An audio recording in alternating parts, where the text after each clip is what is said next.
कि हम लोग पाप करते हैं और पुण्य भी करते हैं, तो क्या जो पाप करते हैं तो पुण्य करते हैं तो उससे पाप कट जाते हैं, कि पाप की सजा अलग मिलती है और जो पुण्य करते हैं उसी से उसको अलग भोगना पड़ता है?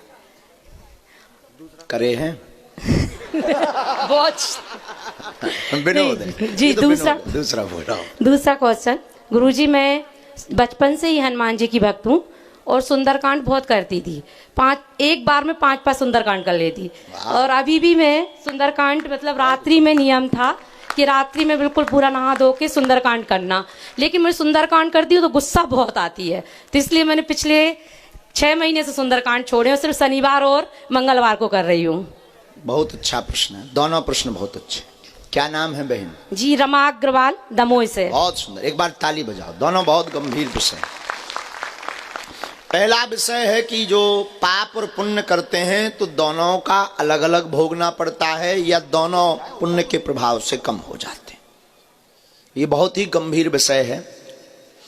एक सज्जन हमको मिले, हमने कहा कहाँ रहते? बोले बनारस में। हमने कहा गंगा स्नान करते हो? बोले हाँ, साल भर में एक बार। हमने कहा ऐसा क्यों? बोले गंगा पापम ससीतापम दैन्यम कल्पतरु स्थिता, साल भर में एक बार स्नान कर लो सब पाप दूर। हमने कहा पर साल भर में क्या हैरान, तन क्यों घोल रहे हो, 3 साल में करो।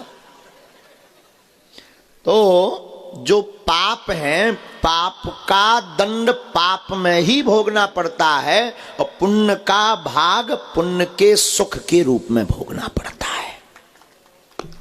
दोनों का भोगना पड़ता है, वरना फिर ऐसा हो जाए कि जिंदगी भर व्यक्ति पाप करे और लास्ट टाइम पुण्य कर दे सो फिर स्वर्ग मिल जाए। लोग भी बड़ी चतुर होंगे, ऐसा नहीं है।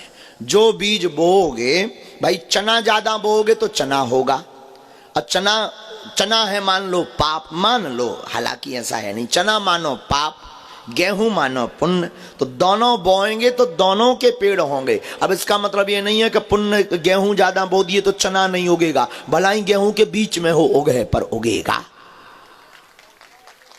ऐसे ही पाप पुण्य है, इसलिए दोनों को ही भोगना पड़ता है, पाप को। हाँ, अब एक बात हम जोड़ेंगे। फिर आप कहेंगे जब भोगना पड़ता है तो भगवान और संत महात्मा ये दरबार, इनकी क्या जरूरत, काहे को टाइम बर्बाद करवा रहे बेफिजूली में? जब भोग नहीं है तो इनमें काहे को टाइम बर्बाद करें? तो बहुत अच्छा सूत्र है इसमें, संत महापुरुष भगवान की कृपा से पाप में मिलने वाला दंड अगर 10 सीढ़ियों से गिरना है तो 2 से गिरता है, पर गिरता है। और पुण्य ज्यादा होने पर भगवत कृपा या गुरु कृपा से जिस व्यक्ति को मंजिल 10 फुट की मिलनी हो, वो छलांग लगाकर 40 फीट ऊंचे स्थान पर बैठ जाता है। तो पाप और पुण्य दोनों को ही भोगना पड़ता है, शास्त्र ऐसा कहते हैं। सुख दुख पाप पुण्य दिन राती।